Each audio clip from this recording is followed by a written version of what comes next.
Here's one more example of how it doesn't help you on the left to lie about Hillary Clinton's record. This happens. I showed you how news people do it. Here's from our friend Katie Halper, a friend of the show. People were tweeting at her about the NAFTA thing. So now the whole trick that the left is trying to do is to say that, no, Bill Clinton didn't sign NAFTA. George W. Bush signed NAFTA, which he did.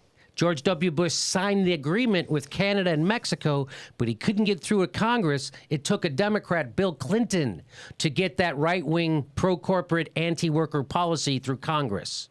Took a Democrat. Do you understand? So he got it ratified. George Herbert Walker Bush did the easy part, which was get it signed by the three countries. Bill Clinton did what he couldn't do, which was ram it through Congress. So that's the problem. Neoliberals do the work that Republicans could never do, like NAFTA, like right now, President Obama pushing TPP, like deregulating Wall Street, like making the Bush tax cuts permanent, which even Bush couldn't do, Barack Obama did. So there's just a million things like that. And so now they're trying to pretend that Bill Clinton wasn't a driving force behind NAFTA being implemented. And so, like here's somebody named Mindy Diane Feldman. She says, how could a prior president sign and successor get it through Congress? The process doesn't make sense.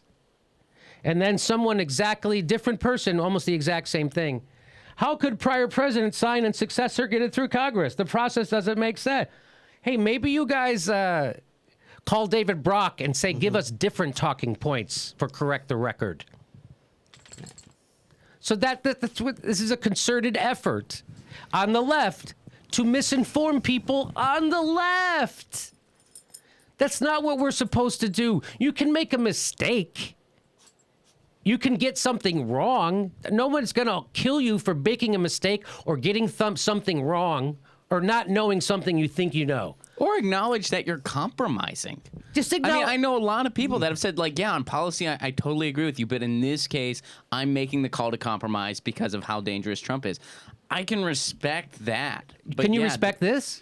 Oh, no, because that's basic Twitter trollism there. I don't understand that. You're doing what the right wing does. Now you're trying to gaslight someone. And by the way, you're trying to do it to somebody who's a writer, a political writer. She knows better. Right. You're not going to geek. So that's the whole thing of gaslighting. And they've been gaslighting this whole campaign, the Hillary Clinton campaign on the left. They've been gaslighting the whole campaign. Anyway, so this doesn't help. And by the way, it's so, I love, she goes, dear hometown New York and Minduk, are you the same person, twin separated at birth? Bad trolls. Hashtag get it together. Good for you, Katie. I'm just saying, with all the things, the false and true about Hillary Clinton and Donald Trump, just go with what's true. It's just easier. There's too much work. If you're gonna make everything a battle, it's too much work. Just go with what's true. I got to tell you, it's going to be a lot easier. I agree with you. Tell people I'm holding my nose and voting for Hillary, and then we're going to fight her afterwards. That's honest, and I can, I can respect you. You have confidence she'll listen to the electorate. Like, okay, all right, I can go along with that. Here's one more. So I somehow got on some thread. People tag you, and they were talking about the DNC cheating for Bernie. I mean, against Bernie.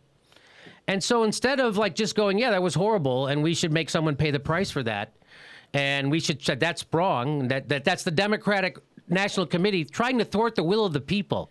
That's kind of like the opposite. So here's what this person says. Odd that the DNC would want a lifelong Democrat over someone who only became one to be president.